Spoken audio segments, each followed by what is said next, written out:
찬송가 342장입니다.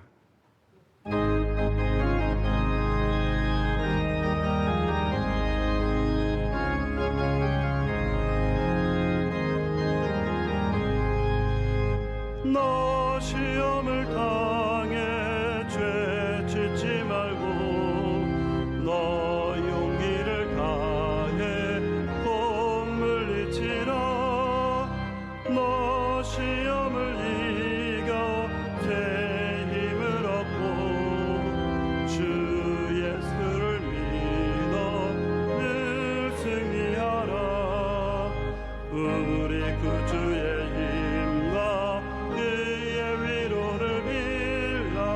주님 내 편에 서서 항상 도우시니 내 친구를 삼가 잘 선택하고 너 언행을 삼가 늘 조심하라. 너 열심을 다해 늘 충성하고 정성을 다해 주 봉사하라. 우리 구주의 힘과 그의 위로를 빌라. 주님 내 편에 서서 항상 도우시리. 잘 이기는 자는 상 받으리니 너 낙심치 말고 늘 전진하라. 내 구세주 예수 힘 주시리니 주 예수를 믿어 늘 승리하라. 우리 구주의 힘과 그의 위로를 빌라. 주님 내 편에 서서 항상 도우시리. 오늘 우리에게 주시는 하나님의 말씀은 구약성경 욥기 1장 1절에서 5절까지의 말씀입니다. 구약성경 760면에 있는 욥기 1장 1절에서 5절의 말씀을 교독하신 후에 마지막 구절은 합독하겠습니다.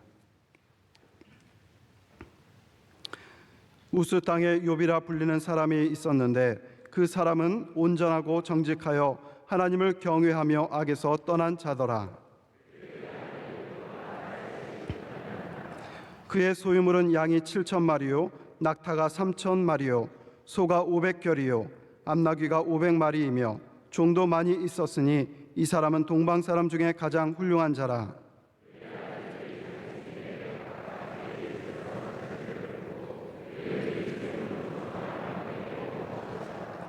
그들이 차례대로 잔치를 끝내면 욥이 그들을 불러다가 성결하게 하되 아침에 일어나서 그들의 명수대로 번제를 드렸으니 이는 욥이 말하기를 혹시 내 아들들이 죄를 범하여 마음으로 하나님을 욕되게 하였을까 함이라. 욥의 행위가 항상 이러하였더라. 아멘. 교회 사랑하는 찬양대가 찬양으로 하나님께 영광 돌리겠습니다.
이제 말씀으로 은혜 받는 시간입니다. 담임 목사님께서 한 의로운 사람의 이야기라는 제아의 말씀 선포하실 때 큰 은혜의 시간 될 줄 믿습니다.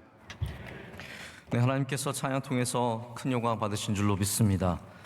네, 오늘 우리 함께 읽은 본문 욥기 1장 1절부터 5절 말씀을 통해서 한 의로운 사람의 이야기라는 제목으로 말씀 전하겠습니다.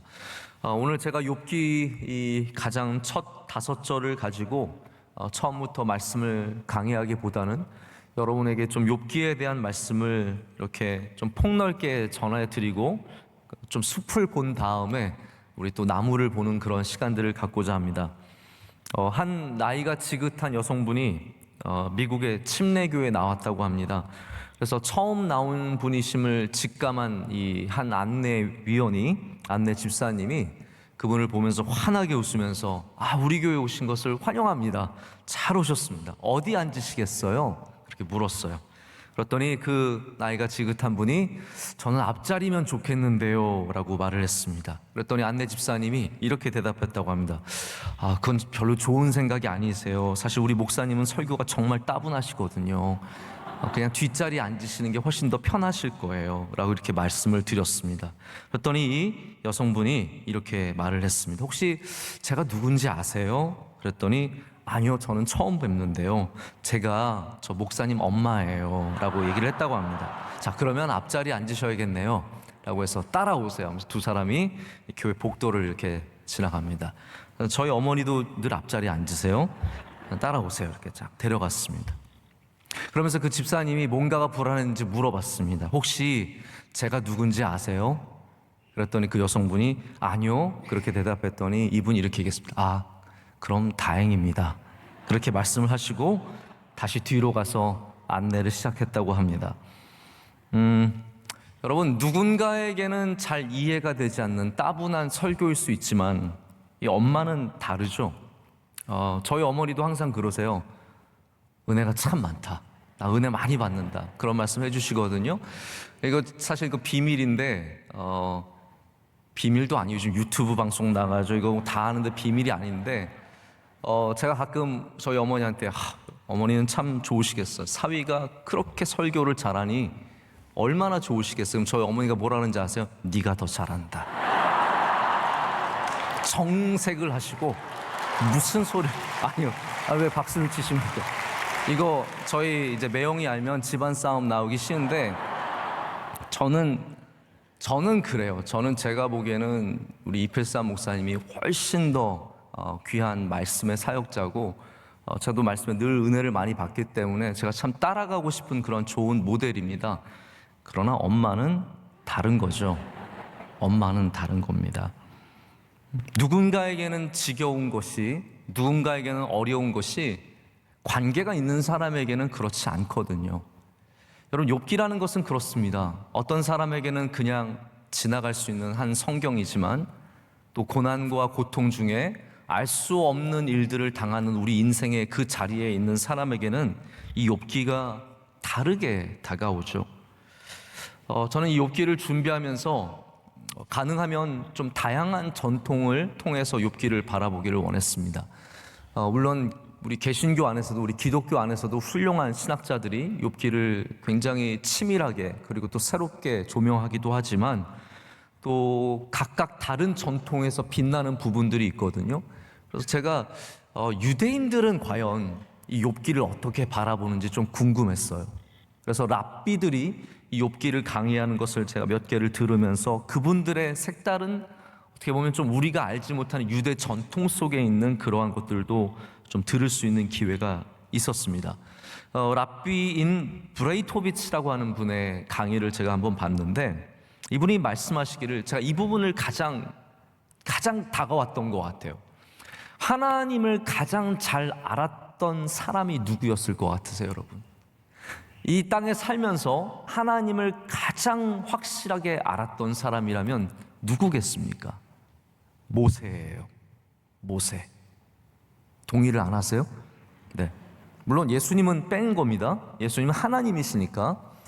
모세가 하나님을 가장 우리 인간 중에서는 온전히 안 사람입니다. 하나님과 대화를 나누고 하나님의 말씀을, 그래서 토라, 우리가 하나님의 말씀이라고 번역하는 이 토라 율법서를 모세가 다 기록을 하고 하나님에 대해서 가장 높은 이해를 갖고 있었던 사람이 모세입니다. 근데 여러분, 모세의 가장 하나님을 향한 대답 없는 가장 어려웠던 질문이 뭔지 아십니까? 왜 우리 인간에게 고난이 있습니까? 였습니다. 그것이 모세가 하나님께 드린 질문인데, 이 랍비가 말하기를 이렇게 얘기해요. 하나님을 아는 것이 유대 전통에는 1부터 50단계까지 있대요. 굉장히 많죠.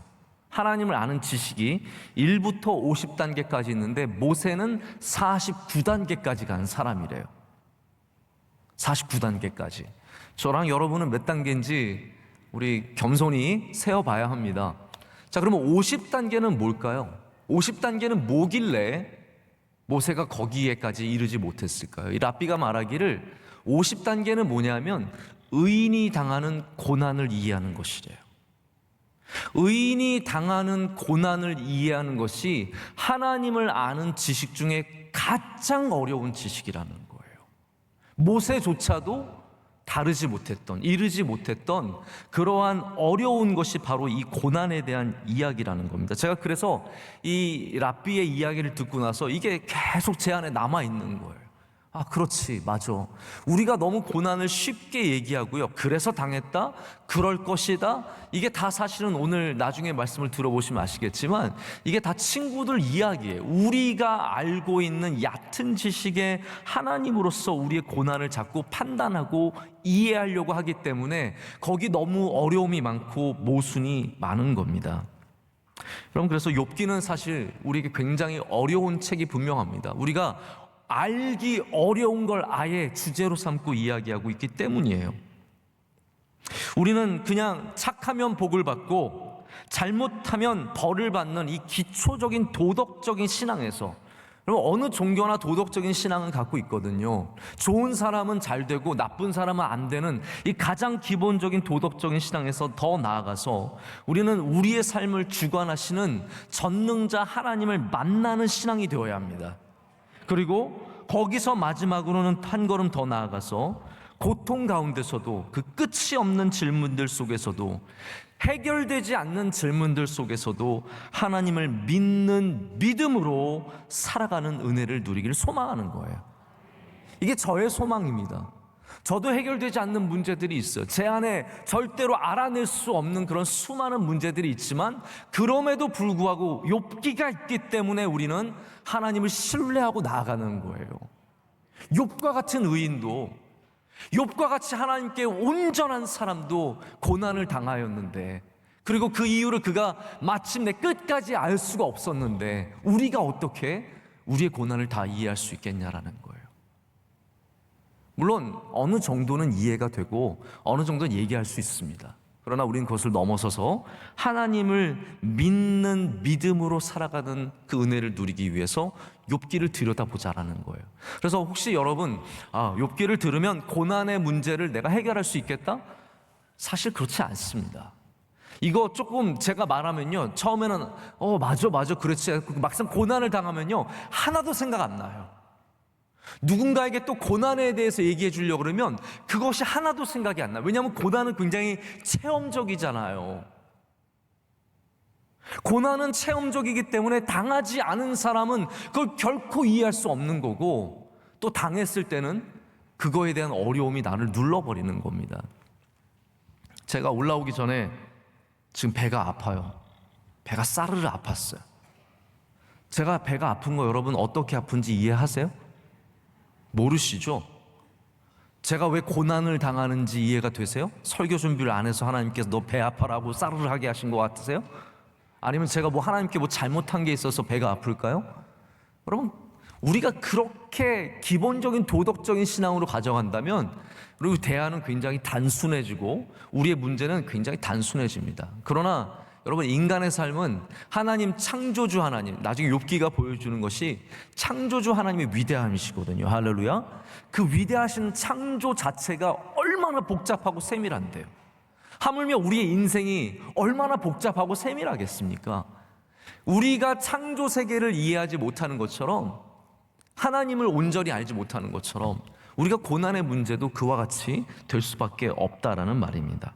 자, 그래서 저는 오늘 그냥 우리가 이 욥기를 통해서 해보자는 거예요. 할렐루야. 한번 해보자. 욥기 한번 해보자라는 거예요. 제가 좀 약간 그러한 이런 표현이 이상하죠. 제가 좀 깡이 있어요. 왜냐하면 저같이 별로 이렇게 갖추지도 못하고 아직 말씀도 잘 제가 깊지도 못한 제가 욥기를 하는 건요, 이거는 사실 굉장히 지나친 겁니다. 어떻게 표현하자면 저는 그냥 사무엘 상인하고 있어야 돼요. 계속. 그것도 좀 이상한 표현이지만 욥기는 어려운 책이거든요. 그런데 하나님께서 저에게 자꾸 마음을 주시는 거예요. 해보라 그러시는 거예요. 제가 새노래 명석교회 처음 갔었을 때도 남들이 안 하는 레위기를 했어요. 강해를. 근데 제가 레위기를 하면서 제가 맨날 나 이거 왜 했을까 하면서 그러지만 나중에 끝내고 나니까 얼마나 은혜가 있는지 몰라요.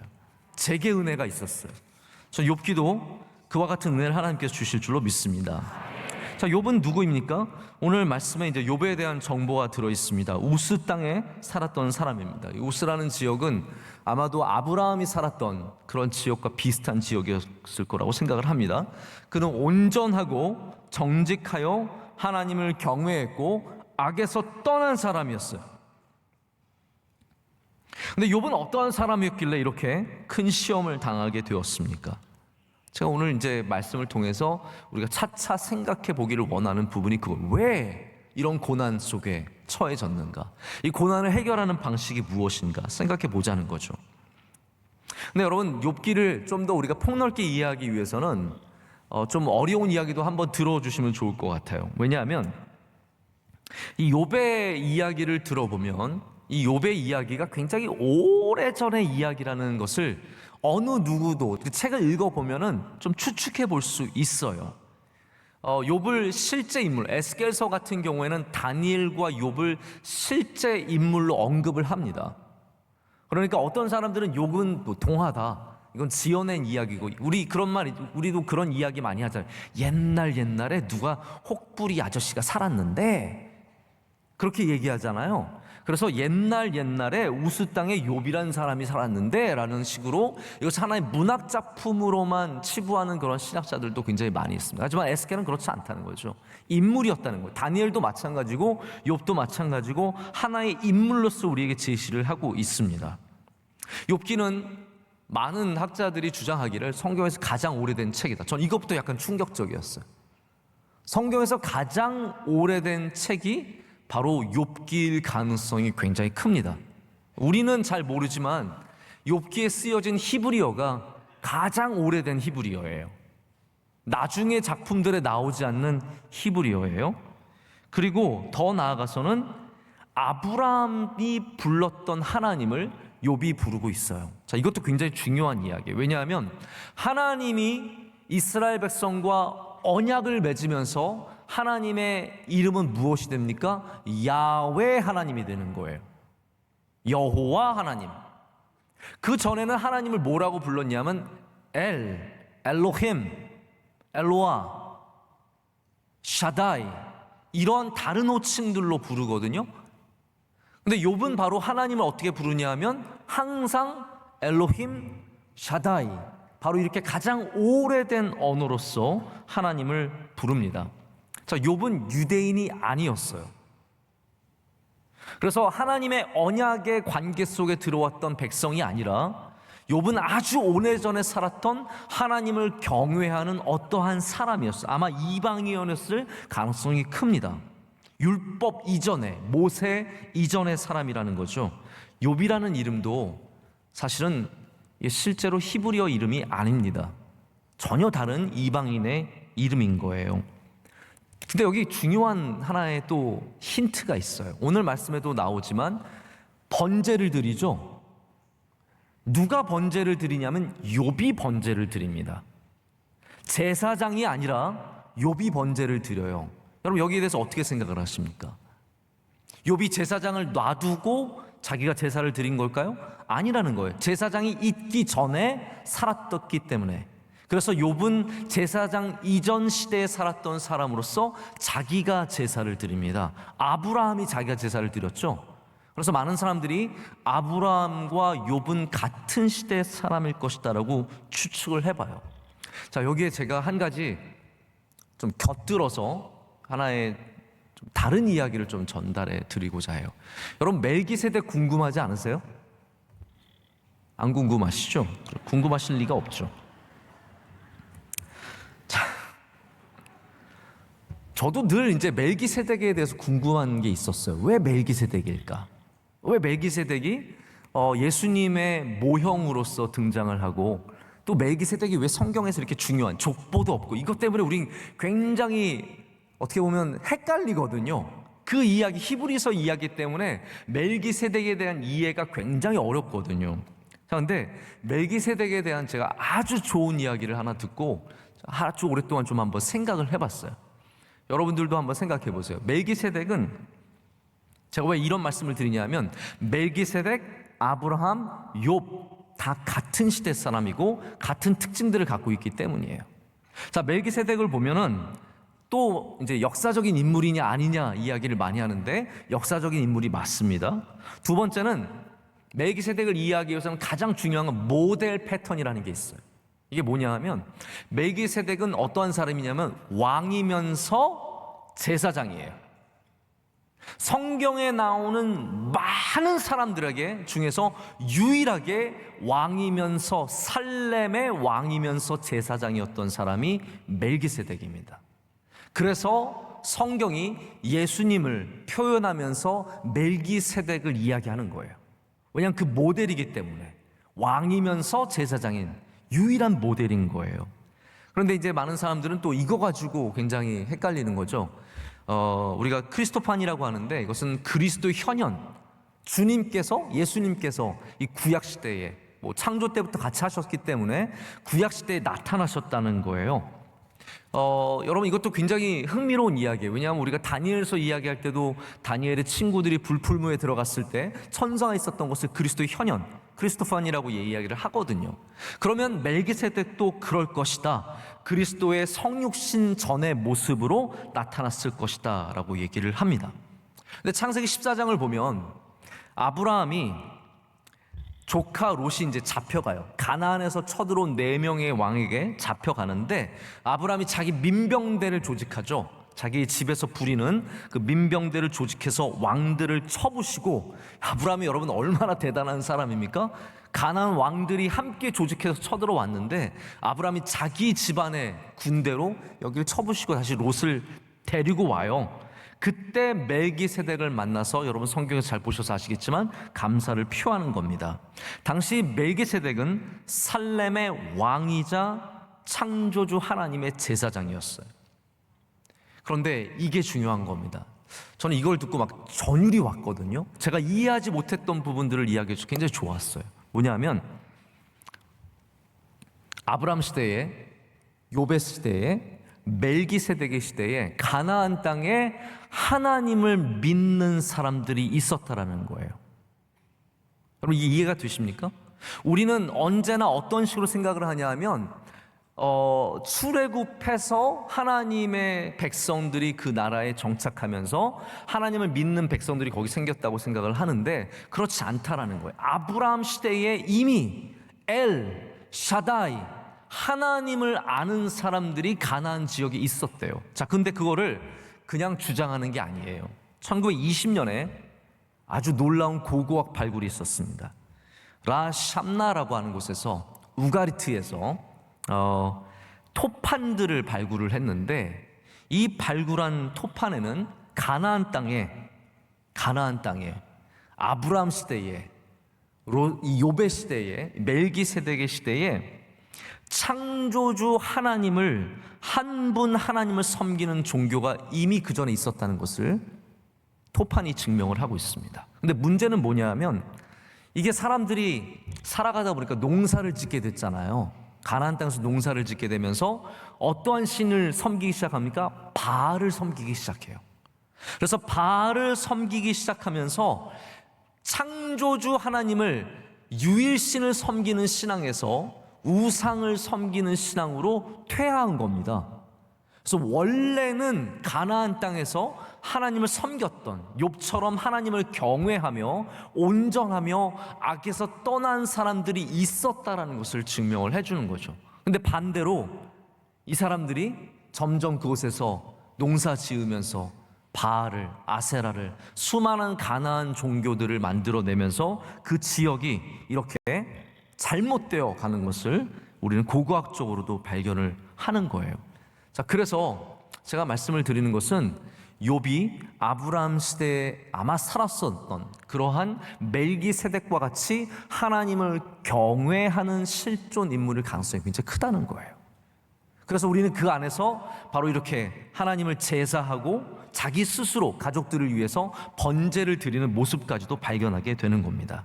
자, 근데 욥은 바로 그 시대에 살았던 사람인데 우리 모든 인간이 겪고 있는 하나의 전형적인 문제를 우리 가운데 보여줍니다. 그것이 무엇입니까? 바로 고난입니다. 고난이라는 거죠. 욥은 오늘 본문에 등장하듯이 의로운 사람이에요. 정통이라는 책을 쓴 체스터턴이라고 하는 썰 체스턴턴이죠. 체스턴턴 경이 있는데 이분은 욥을 뭐라고 부르냐면 낙천주의자라고 불러요. 근데 욥을 보시면 아시겠지만 웬만한 거 가지고는 잘 흔들리지 않아요. 굉장히 낙천적인 사람이에요. 어려움을 당해도 이겨내려고 하자는 노력이 굉장히 우울증 아니에요. 욥은 뭐 웬만한 일 가지고는 넘어지지 않아요. 그래서 일어나는 사람인데 뭐가 문제냐면 이해할 수 없는 고난을 가진 낙천주의자라는 거죠. 이게 참 문제죠. 우리 인간, 우리 믿음을 갖지만 우리도 어떻게 보면은 긍정적으로 믿음을 갖고 하나님 믿는 그 믿음으로 이 땅에서 긍정적으로 살아가기를 원하는데 우리 모두가 굉장히 그 고난을 이해하지 못하는 혼란스러운 신앙인이라는 거예요. 이게 이해가 되세요? 욥과 우리가 닮아 있는 부분이 전 이거라고 생각을 해요. 욥은 믿음이 있는 사람이었고 낙천적인 사람이었지만 혼란 속에 있는 사람이에요. 이 고난의 문제를 이해하지 못했기 때문에 혼란 속에 살아가는 거예요. 계속 어려움 속에 살아가고 더 나아가서는 분개하는 낙천주의자래요. 하나님께 화가 나 있는.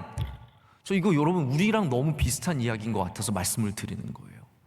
어떤 사람들은 하나님 믿고 여기서는 예배를 잘 드리고 있지만 내 삶에 당한 고난 때문에 하나님께 분개해 있는 사람이 있어요. 왜 하나님 나에게만 이런 어려움을 주시고 나에게 이렇게 괴로운 길을 걸어가게 하십니까? 하나님을 믿죠. 낙천적이죠. 앞을 바라보죠. 그러나 그 안에는 혼란스럽고 분개하는 마음이 있다는 거예요.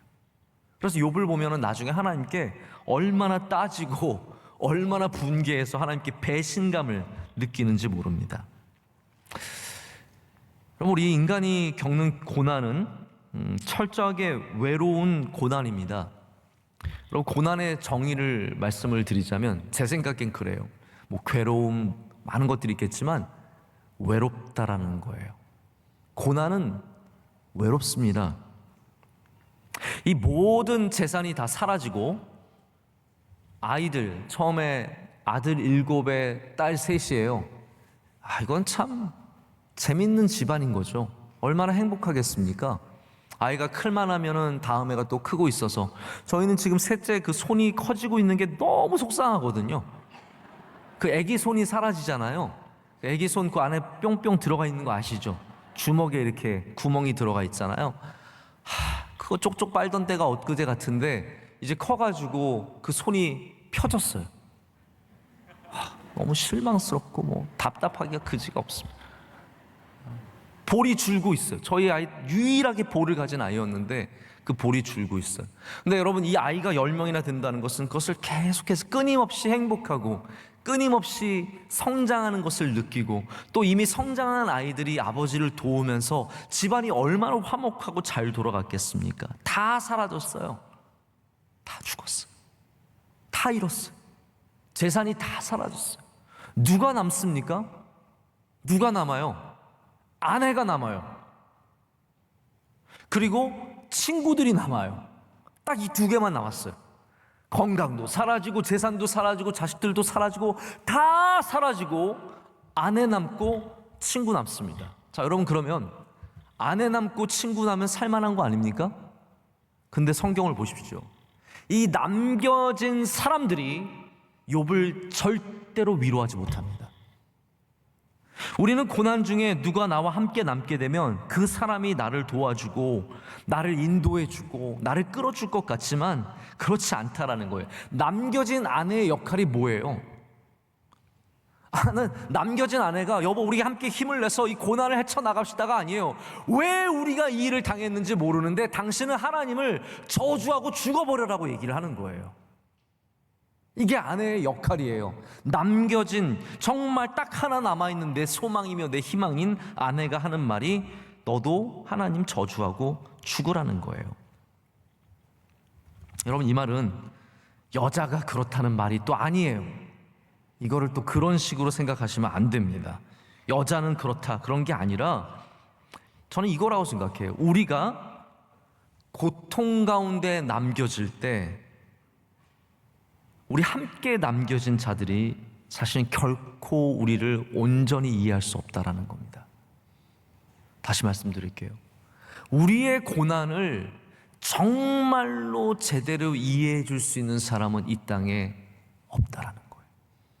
아내조차도, 친구들조차도. 아내의 신앙을 한번 생각을 해보시죠. 욥의 아내의 신앙은 어떤 것이었습니까? 사실 대부분 우리 이런 신앙에 머물러 있거든요. 친구의 신앙, 아내의 신앙이에요. 나에게 나쁜 일이 생겼다는 건 무슨 말이에요? 하나님이 나를 보호하시지 않는다는 말이에요. 의도적으로 보호하시지 않으셨던지 아니면 하나님이 보호하실 능력이 없든지 하나님의 능력의 부족이든지 하나님의 관심의 부족이든지예요. 그러니까 그럴 신을 섬길 바에야 그냥 저주나 하고 죽어라 라고 그 아내가 그렇게 얘기를 하는 겁니다. 여러분 혹시 여러분들도 하나님을 그렇게 생각하실 때 있지 않으세요? 왜 하나님은 나를 보호하지 않으셔? 왜 하나님은 나를 보호할 능력이 없으셔? 왜 우리가 이렇게 기도했는데 들어주지 않으셔? 여러분 우리에게 어려운 일이 있다고 해서 하나님을 그냥 저주하고 버린다면 아니 하나님이 능력이 없으셔서 아니면 하나님이 관심이 없으셔서 우리에게 그런 일이 있었다라고 생각한다면 여러분 어떻게 우리가 그렇게 신앙을 지킬 수 있겠습니까? 저희 가정은 저희 아내와 저는 저희 아내는 2번이나 유산을 했는데 그러면 목사인 저는 하나님께서 어떻게 우리를 이렇게 대하십니까? 어떻게 우리를 이렇게 힘들게 하십니까? 하나님 우리 아이 보호하시지도 못합니까? 그 생명 하나 지켜주지도 못합니까? 라고 하면서 하나님을 저주하고 버려야겠습니까? 저는 지금도 왜 하나님이 그렇게 하셨는지 혹은 왜 그렇게 놔두셨는지 온전히 이해할 수 없습니다. 그러나 저는 영원토록 선하신 하나님을 믿습니다. 다시 말하자면 우리의 잘됨과 우리의 어려움은 사실 신앙과 관계가 없어야 돼요. 그래서 원로 목사님이 왕이 되어서도 뭐라고 했어요? 잘 믿는 길을 걸어야 된다고 했잖아요. 우리가 잘 되는 것과 우리가 안 되는 것은 어쩌면 우리의 신앙과 아무 관계가 없는 거예요. 근데 우리는 잘 되면 하나님이 살아계신다고 생각하고 안 되면 하나님이 안 계신다고 생각하고 잘 되면 하나님이 나를 좋아서 복을 주신다고 생각하고 안 되면 하나님이 나를 싫어서 저주를 주신다고 생각을 하는 거죠. 친구들은 어떻습니까? 여기 여러 친구들이 와서 함께 도움을 베풀어 주거든요. 이스라엘의 전통에는 고난을 당한, 고통을 당한, 죽음을 가정에서 맞이한 이런 친구들에게 가장 가까운 친구들이 가서 7일 동안 침묵 가운데 울면서 그냥 동참해 준다고 합니다. 욥의 친구들이 그렇게 했거든요. 와서 7일 동안 아무 말도 안 하고 그냥 울기만 합니다. 슬퍼해 줍니다. 얼마나 참된 진짜 친구들입니까? 그리고 이 슬퍼하는 자가 먼저 말하기 전에는 절대로 말을 건져야 한다고 합니다. 굉장히 좋은 것 같아요. 저한테 말 걸지 마세요. 슬퍼하는 자가 먼저 말하기 전까지는 말을 건네지 말래요. 그러니까 욥의 친구들은 그냥 교만한 사람들이 자기 지식 자랑하려고 온 게 아니라 진짜 친구들이에요. 근데 여러분 고난의 때는 어떻습니까? 진짜 친구들도 나를 몰라줘요. 내가 왜 그 고난을 당했는진 나의 가장 가까운 아내도 모르는 것이고 나의 가장 제일 친한 친구들도 모르는 것이 고난의 문제라는 겁니다. 그래서 남겨진 존재는 아내와 친구들이지만 욥의 상황을 단 한 단계도 좋게 만들어주지 못합니다. 여러분, 이게 고난의 성격이거든요.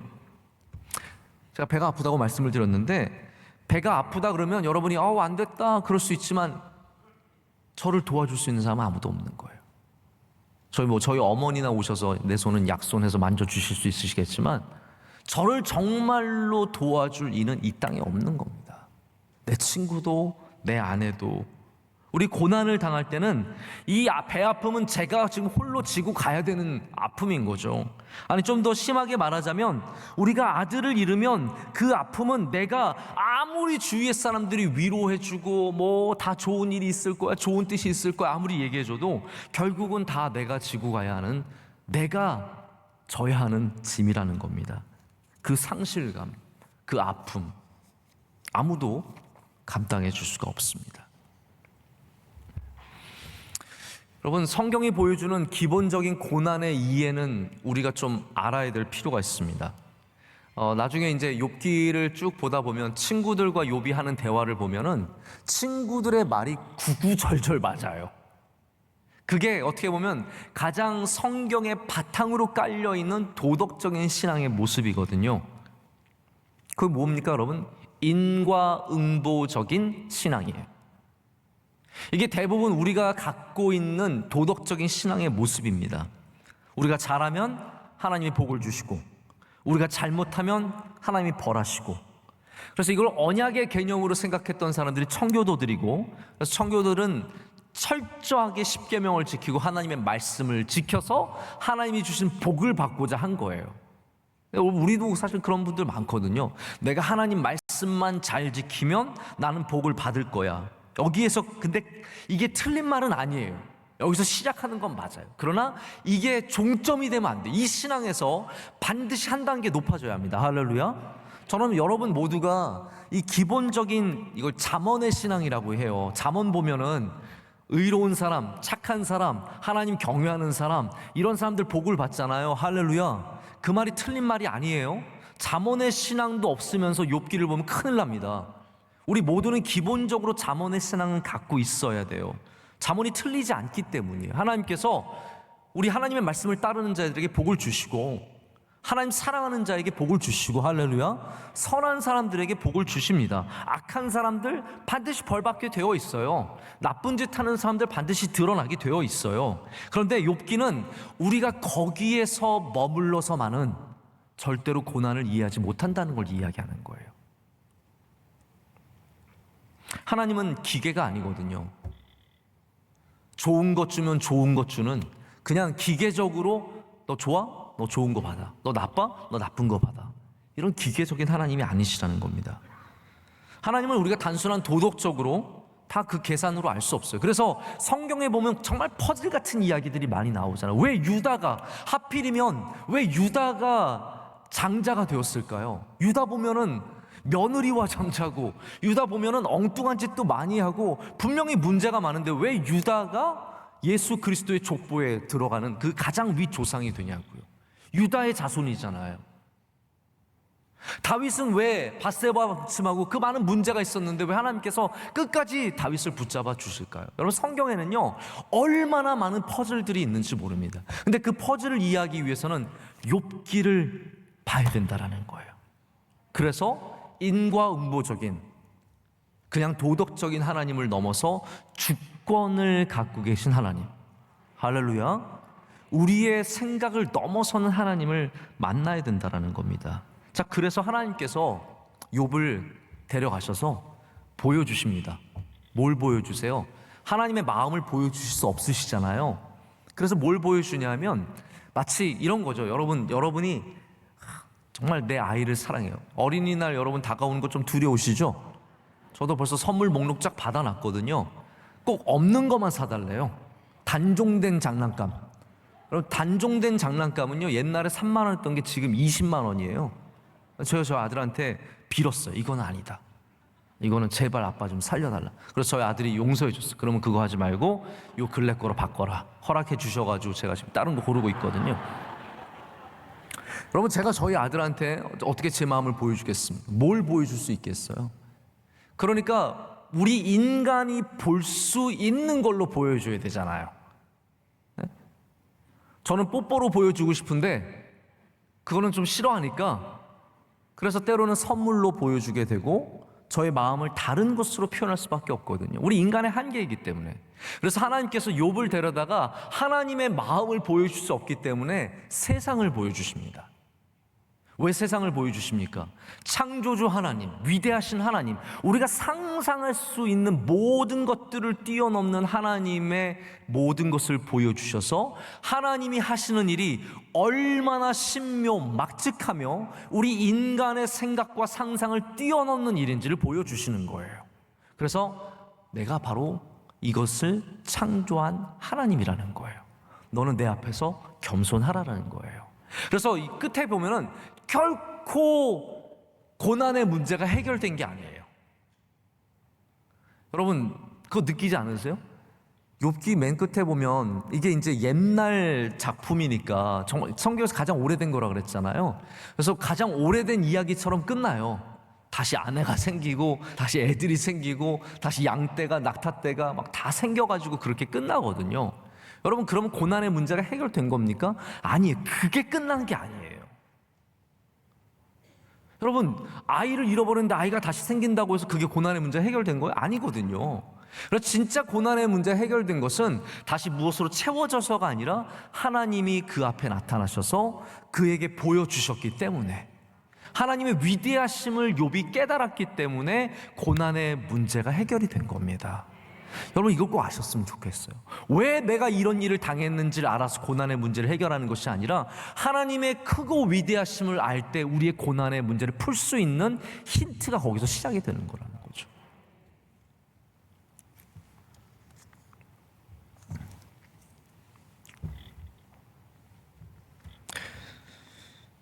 괜찮으세요? 괜찮으세요? 네. 제가 이야기 하나만 좀 더 드리고 이제 말씀을 맺을게요. 제가 요즘에 마지막이라고 할 때 그 우리 학생이 써준 이야기가 자꾸 생각이 나서 부담돼요. 우리 특순했던 학생이 목사님은 마지막이라고 했을 때 꼭 일찍 끝내주셔서 고맙다 그래서 제가 그 약속을 그걸 잘 지켜야 되는데라는 생각을 합니다. 네.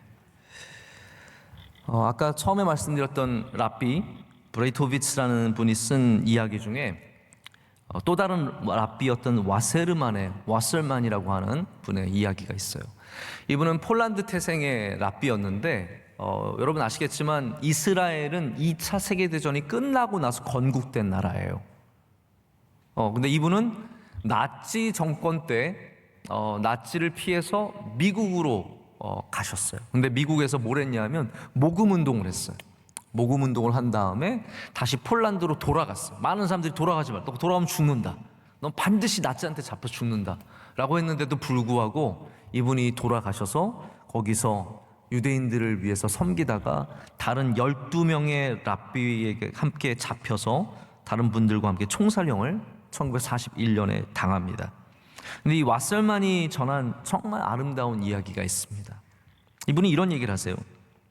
한 어린아이가 굉장히 사랑하게 된 아름다운 풀밭이 있었습니다.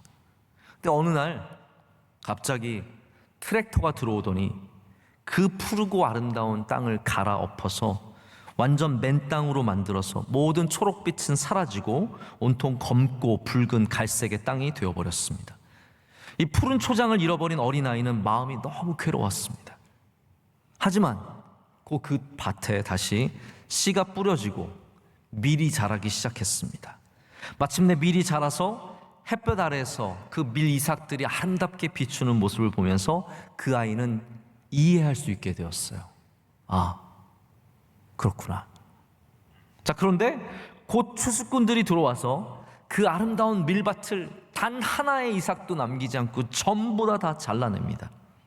그리고 또 그 아이는 그 아름다운 밀밭을 잃어버린 슬픔에 빠졌습니다. 하지만 또 그 추수한 이삭을 기계에 집어넣고 다 알곡을 걸러내자 산만큼 밀알이 쌓였습니다. 그때 그 아이는 비로소 다시 이해할 수 있게 되었습니다. 아, 그렇구나. 하지만 또 그 밀알이 다 갈려버려서 향도 없고 맛도 없는 밀가루가 되어버리자 그 아이는 또 이해할 수가 없었습니다. 그러나 또 밀가루가 반죽이 되어 향기롭고 맛있는 빵이 되자 그 빵을 맛보는 아이는 마침내 그것을 이해할 수 있게 되었습니다. 여러분, 어떤 이야기인지 아시겠습니까? 우리가 이 세상을 살아가면서 나의 풀밭이 뒤덮여질 때 우리는 이해 못하죠. 우리의 미리삭들이 잘려나갈 때 우리는 이해를 못합니다. 내가 갖고 있는 열매들이 다 갈아 정말 가루처럼 되어버릴 때 우리는 이해를 못합니다. 하지만 이 모든 것들을 잃어버리고 파괴되는 순간에도 하나님께서 인도하시는 길이 있다라는 거예요. 그래서 우리는 욥기를 통해서 하나님께 집중하게 됩니다. 제가 욥기를 설명하면서 여러분께 그런 말씀 드렸던 거 기억나십니까? 제가 작년에 욥기를 읽으면서 느꼈던 건 욥기는 욥의 이야기가 아니라 하나님의 이야기다. 하나님이 어떠한 분이신지, 하나님이 어떠한 분이신지를 알기 위해서 욥기를 보지 않으면 안 되겠구나라는 생각을 저는 갖게 되었습니다. 욥기는 우리가 해답을 얻는 책이라기보다는 하나님을 신뢰하기 위해서 읽는 책입니다. 우리는 이유를 알 수 없는 상황 속에서도 하나님을 더욱 신뢰하기 위해서 내가 당하는 고난이 그냥 어떠한 잘못 때문에 시작된 것이 아닐 수 있다는 생각을 하게 되고, 더 나아가서는 이해할 수 없는 고난 속에서도 모든 것의 창조주이신 하나님이 우리와 함께 하신다는 그 신뢰 속에 살아갈 수 있게 되기 때문입니다. 앞으로 이 욥기의 말씀을 통해서 저와 여러분이 하나님을 더 깊이 알아가는 그런 은혜를 누리기를 간절히 소망합니다. 자, 우리 함께 아까 불렀던 찬양인데요, 이번에 한 키 좀 높여서 찬양했으면 좋겠습니다. 내 영혼은 안전합니다. 함께 찬양합니다.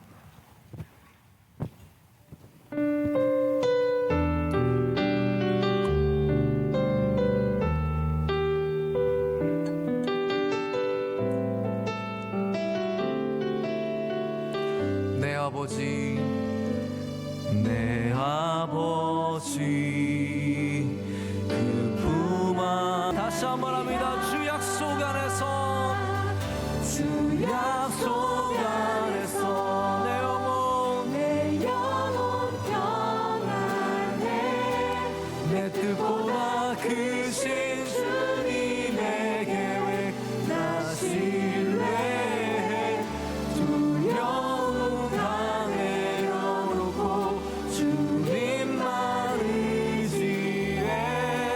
주 안에서 내 영혼 안전합니다. 주 약속 안에서 내 영혼 평안해. 내 뜻보다 크신 주님의 계획 나 신뢰해. 두려움 다 내려놓고 주님만 의지해. 주 안에서 내 영혼 안전합니다. 이 시간 함께 기도하겠습니다.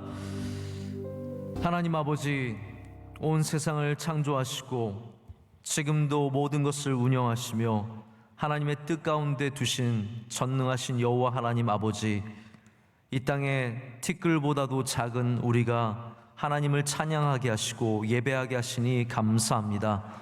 아무것도 이해할 수 없는 우리가 하나님을 알게 하시고 하나님의 그 크신 사랑과 역사하심을 신뢰하게 하심도 감사합니다. 하나님, 욥기 주신 말씀을 붙잡고 우리의 믿음이 변화되게 하여 주시오며, 하나님, 그 알지 못하는 일들도 주님의 주권 속에서 믿고 신뢰하며 나아가는 주의 백성들이 되게 하여 주시옵소서. 욥기를 통해서 우리 모든 성도들이 변화받기를 원합니다. 말씀하여 주시고 능력 가운데 붙잡아 주시오며 주님을 향해 다시 시선을 둘 수 있는 믿음을 우리 모두에게 허락하여 주시옵소서. 대한민국의 은혜 내려 주시옵소서. 주의 장중에 붙잡힌 나라가 되게 하여 주시오며 이 풍랑을 잘 헤쳐나갈 수 있도록 하나님, 모든 주의 사랑하는 종들에게 은혜를 더하여 주시옵소서. 명성교회를 주의 장중에 붙잡아 주시옵소서.